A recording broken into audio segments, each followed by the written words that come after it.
aujourd'hui, on va s'attarder ensemble sur les signes qui font de nous des moutons noirs et on va voir pourquoi c'est une mission de cœur à honorer ensemble. Alors, avant de commencer, bienvenue dans ce nouveau format. Je vais essayer sur YouTube maintenant de proposer des formats éducatifs avec à chaque fois des slides, des diapos derrière moi pour que vous puissiez suivre mon raisonnement. Et donc, bienvenue dans ce nouveau format. Pour les personnes qui ne me connaissent pas, je suis Aurélie Doyen, thérapeute et formatrice en psychogénéalogie. Ensemble, on va voir aujourd'hui c'est quoi un mouton noir, les signes pour reconnaître un mouton noir, pourquoi toi tu serais le mouton noir de ta famille et comment on peut transformer ce rôle en force avant la conclusion. Alors, si tu t'es toujours sentie différente, trop ou pas assez, eh bien, il se pourrait que ça cache quelque chose de bien plus grand. Alors, c'est quoi être un mouton noir? Être un mouton noir, eh bien, c'est se sentir différente. C'est ne pas entrer dans le moule familial. Alors, ça peut être au niveau scolaire et professionnel. Donc, par exemple, moi, je suis un mouton noir, je fais partie de la team mouton noir. Et donc, par exemple, eh bien, j'ai fait des études alors que personne avant moi n'en avait fait. Dans ma famille, au niveau professionnel, je suis également la première indépendante de la famille. Et donc, vous voyez, c'est ne pas rentrer dans le moule familial. Il y a dans certaines familles, eh bien, de génération en génération, on va rester dans le même domaine, on va peut-être même faire exactement le même métier. Donc voilà, le mouton noir, c'est celui qui fait différemment. Alors, c'est ni bien ni mal, hein, mais c'est juste pour différencier de comment on peut être le mouton noir, c'est quoi un mouton noir. Ça peut également se marquer dans les relations familiales, dans les relations amoureuses. Donc pareil, dans certaines familles, eh bien, on rencontre quelqu'un, on reste avec lui pour la vie et il y a vraiment des familles comme ça où, ben voilà, c'est la première personne qu'on rencontre avec qui on va rester et c'est très beau et c'est très juste si c'est rempli d'amour. Et puis, eh bien, il y a dans d'autres familles où c'est complètement différent. Et donc la question c'est, est-ce que tu reproduis le schéma familial ou est-ce que tu fais différemment, tout simplement? Ça peut aussi se marquer dans les centres d'intérêt. Et donc, dans certaines familles, bah, par exemple, tout le monde joue au foot et puis il y a une personne qui va faire différemment. Donc voilà, ça c'est vraiment des exemples pour que tu puisses identifier, mais on va voir les 5 signes juste après. Les moutons noirs, c'est aussi ceux qui ressentent des vagues émotionnelles avec des changements rapides. C'est des personnes qui sont en rupture ou en questionnement constant, pardon. Et puis, il y a les moutons noirs, souvent, ils sont reconnus comme moutons noirs, hein. Donc ça veut dire que on voit vraiment que c'est des personnes, on constate, je vais dire on voit, non ça ne se voit pas physiquement, mais dans leur comportement, dans leur attitude, on va remarquer qu'ils sont un peu, on va dire, à l'écart, ou en tout cas on va voir qu'ils font différemment les choses. Et pour autant, eh bien les moutons noirs, c'est pas forcément des personnes qui vont être reconnues dans leur histoire familiale, dans leur clan familial, ça peut aussi être ailleurs, mais donc c'est des personnes qui peuvent être rejetées, c'est des personnes qui vont avoir un sentiment d'invisibilité, par exemple. Donc voilà, il y aurait plein d'autres exemples, on va rentrer après dans le vif du sujet avec les 5 signes pour reconnaître un mouton noir. D'un point de vue purement transgénérationnel, le mouton noir d'une famille, eh bien, c'est celui qui peut venir révéler ce qui est tu, ce qui est non dit dans une famille. Alors, les 5 signes pour reconnaître un mouton noir, on est d'accord que ces 5 signes qui ne sont pas exhaustifs, on va les voir en profondeur juste après ensemble.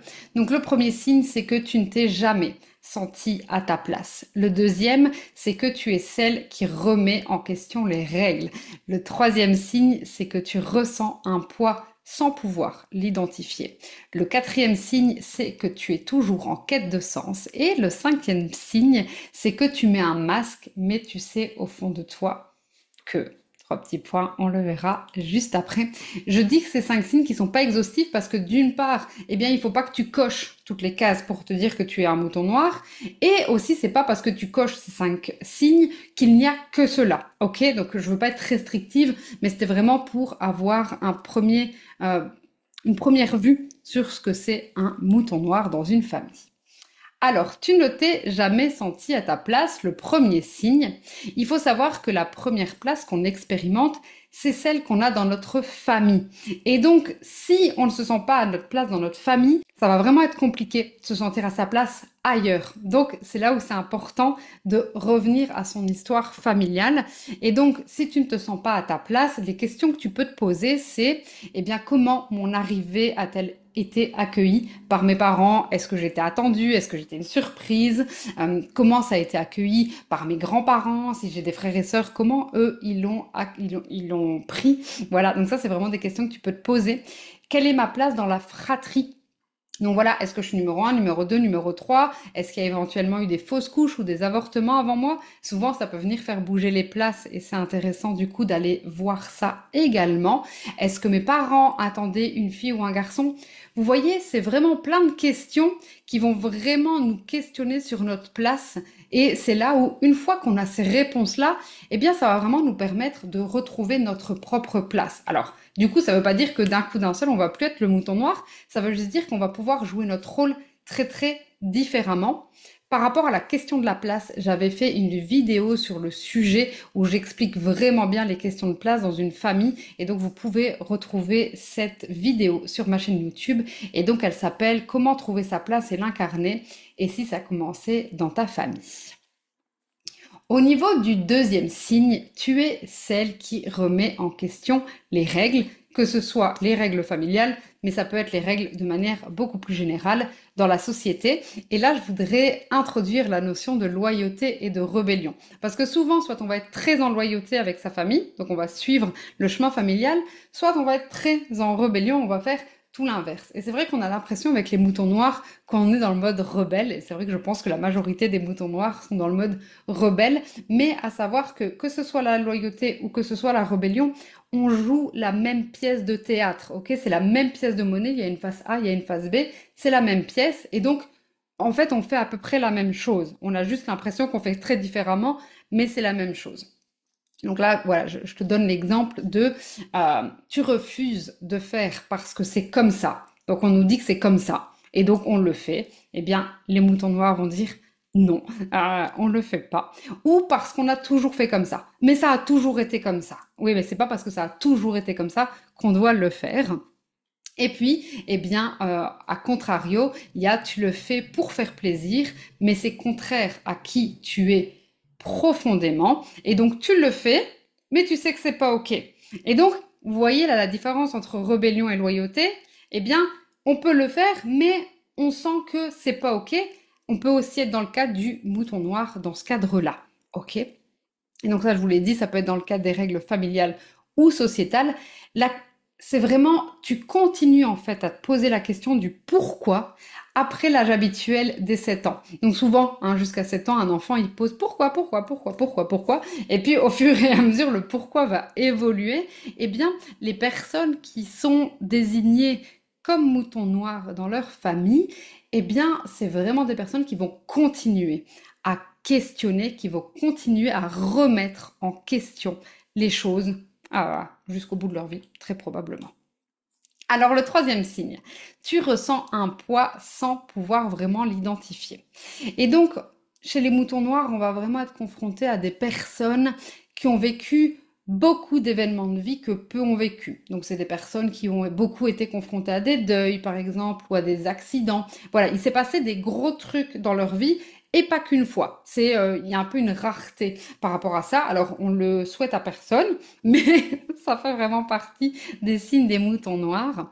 C'est des personnes qui vont vraiment vivre intensément leur émotion. Donc quand on est dans la colère, on est dans la colère à fond. Quand on est dans la tristesse, on est dans la tristesse à fond. Mais on peut switcher très très vite de la colère à fond à la joie à fond. Voilà, ça c'est vraiment aussi un signe pour reconnaître les moutons noirs. Donc voilà, on ressent ce poids de la tristesse et puis boum, d'un coup on peut passer à autre chose. Voilà. Et pour autant, on peut pas vraiment identifier le pourquoi on switch. Ça c'est aussi quelque chose qui est intéressant, c'est qu'on sait pas exactement pourquoi on switch. Donc voilà, parce que c'est plus fort que nous. On va dire ça comme ça.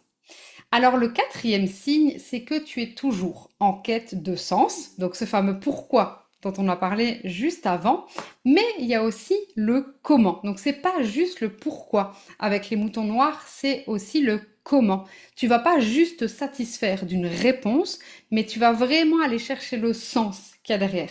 Donc c'est pas juste le pourquoi, mais c'est comment on en est arrivé là. Et donc en psychogénéalogie, c'est vraiment, on va passer de la prise de conscience à la mise en conscience. La prise de conscience, c'est une information.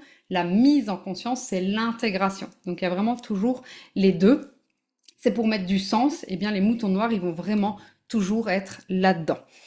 Et ça, eh bien, ça peut te donner l'impression d'être seul sur ce chemin. Et ça m'amène du coup au signe 5, pardon. C'est que tu mets un masque, mais au fond de toi, eh bien, tu le sais que tu fais semblant d'aller bien, tu sais au fond de toi que tu fais semblant de rentrer dans un moule, d'être entre guillemets normal. Alors attention, pour moi la normalité c'est vraiment pas quelque chose de figé, mais voilà, c'est pour ça que je mets des guillemets pour que tu puisses voir un peu ce que ça veut dire. Donc ça peut être par exemple que tu souris même quand c'est pas ok, tu évites parfois des sujets sensibles pour t'assurer de ne pas avoir à mentir ou à détourner les choses, mais à l'intérieur tu sais que c'est pas ta vérité, tu sais que c'est pas toi, et donc voilà, tu fais semblant, mais il y a quand même un truc, tu es vraiment en dualité entre toi-même et l'extérieur. Et puis je vais rajouter un sixième signe, c'est que tu n'es jamais satisfaite en tant que mouton noir. Donc ce n'est pas que tu es malheureuse, mais tu n'es pas non plus vraiment heureuse, ok? Donc souvent quand on te pose la question est-ce que tu es heureuse, tu vas répondre je ne suis pas malheureuse. On va tenter d'éviter de répondre à la question, mais donc il y a vraiment ce truc de entre deux en dualité. Et en fait au fond de toi, eh bien tu sais que tu ne veux plus juste survivre dans une vie qui est ok, qui est correcte, mais qui n'est pas satisfaisante à 100% et qui ne te correspond pas non plus à 100%.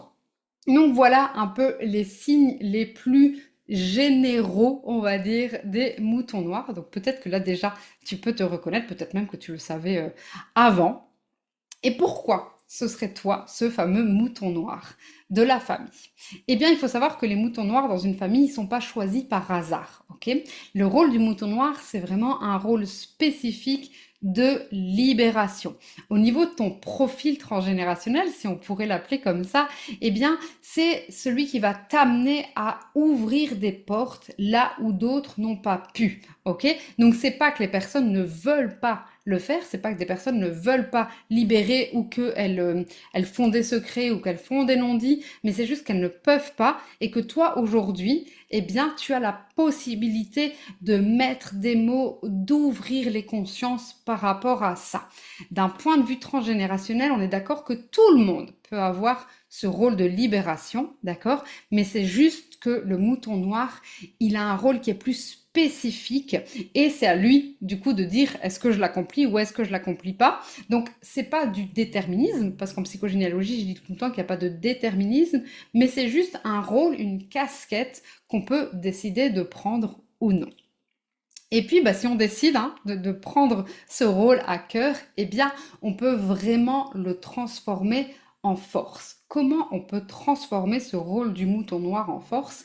Eh bien, d'abord, on va se libérer des injonctions de ce qu'on voudrait que tu sois, ok? Mais c'est pas toi. Et donc là, c'est vraiment l'idée de pouvoir dire à Dieu, à la toi que les autres voudraient que tu sois, ok? C'est vraiment pouvoir être 100% toi-même, c'est vraiment le premier truc à faire quand on veut vraiment s'incarner pleinement dans qui on est. Et peut-être encore plus quand on est le mouton noir, parce que quand on est le mouton noir, c'est compliqué à vivre et donc on n'a pas forcément envie d'être encore plus à part finalement, d'être encore plus soi-même parce qu'on a l'impression que ça va nous mettre encore plus dans la marge alors que c'est vraiment pas du tout le cas. La deuxième chose qu'on peut faire, c'est donc comprendre les loyautés invisibles qui se cachent dans ce qu'on vit. Et donc ça, c'est vraiment découvrir ce que notre histoire familiale a à nous dire. Ça va vraiment nous permettre d'assumer notre unicité sans culpabilité aucune. Et puis, eh bien, ça va vraiment nous permettre de faire de ce chemin de transformation personnelle, parce que ça passe d'abord par nous, eh bien, un chemin de mission et d'impact tourner vers les autres, puisque eh bien, le rôle de libération, c'est pas juste pour nous, mais c'est également pour les autres. Je voudrais que tu saches que tu n'es pas seul. Donc les moutons noirs ne sont pas seuls. C'est trop important. On a souvent l'impression que les moutons noirs sont seuls. C'est pas le cas. On est plein de moutons noirs et donc je pense que c'est vraiment hyper important de se le dire. Donc, si tu penses que tu es le mouton noir ou si tu es sûr que tu es le mouton noir, n'hésite pas à le mettre en commentaire parce que ce sera hyper intéressant qu'on puisse du coup voir qu'on n'est pas seul. Vraiment, pour moi, c'est ultra important. Donc n'hésite pas à mettre un petit commentaire, à mettre un petit mouton, à mettre un petit cœur noir, à mettre un peu comment tu te retrouves dans ces signes-là en commentaire. Et si tu t'es reconnu dans ces différents signes, eh bien sache que c'est 100% ok, que tu es exactement là où tu dois être et c'est vraiment le signe pour te dire qu'il est temps de faire de ta différence une lumière. Je fais partie de ces moutons noirs et j'ai réussi vraiment à transformer mes blessures du passé en force et à être qui je suis aujourd'hui pleinement heureuse, pleinement satisfaite. C'est tout à fait possible de pouvoir transformer ce rôle-là en force. Et donc, eh bien, si tu veux à ton tour pouvoir transformer ce rôle en force, eh bien, réserve avec moi ton appel découverte offert. Je te mets le lien en description pour qu'on puisse en discuter ensemble. Et je te dis à très bientôt dans une prochaine vidéo sur le transgénérationnel.